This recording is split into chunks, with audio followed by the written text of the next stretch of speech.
The coordinate of a moving particle at time t is given by x equal to ct cube and y is equal to bt cube. The speed of the particle is. Okay. So before I start explaining this question, though this is based on calculus, I do admit it. But what I would like to explain you further is the concept of resolution of forces.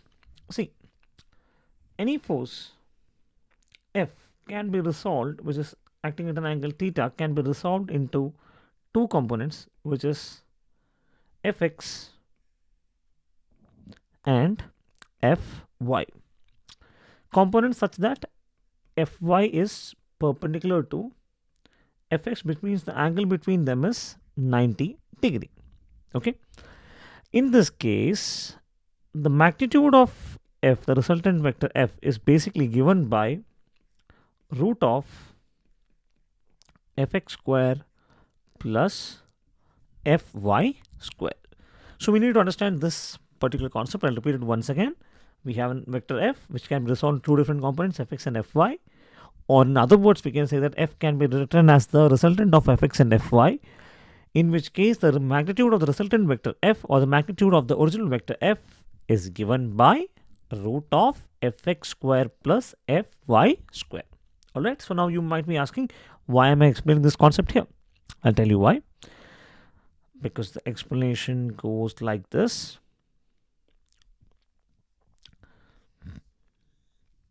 See, x is given to be ct cube and y is given to be bt cube. Alright, now what we'll do is we'll find out velocity with respect to x and velocity with respect to y. So what will be Vx?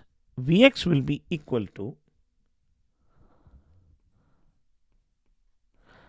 d by dt of x, alright, and Vy will be equal to d by dt of y, which is equal to, I'll eliminate it here, which is equal to d by dt of x. What is x? X is ct cube, I put in a bracket, and Vy is equal to d by dt of y. What is y? Y is bt cube, right?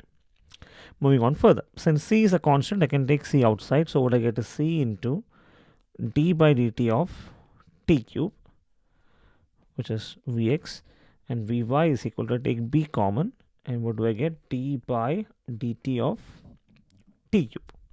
Now, what is d by dt of t to the power n? It is n into t to the power n minus 1.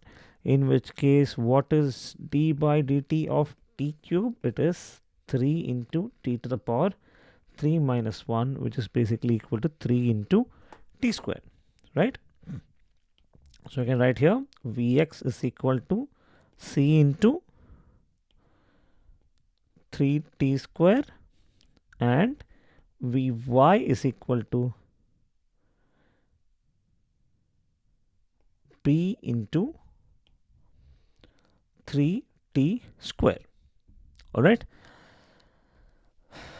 In which case, let us bring in this formula now.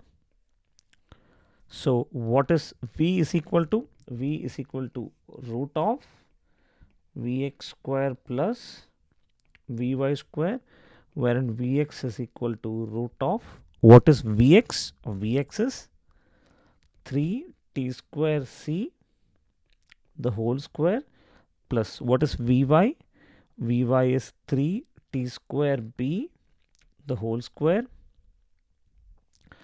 which can further be written as root of 9 t raised to 4 c square plus 9 t raised to 4 b square.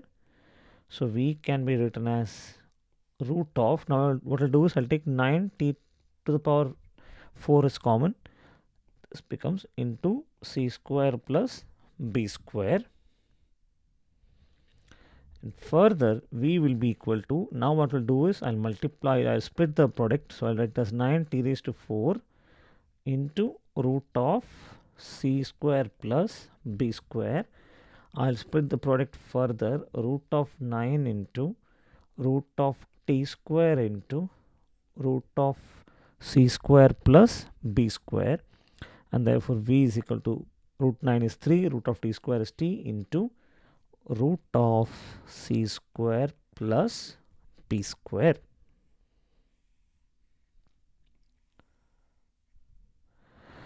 Alright, so what is the correct option? The correct option here would be 3d square, which is option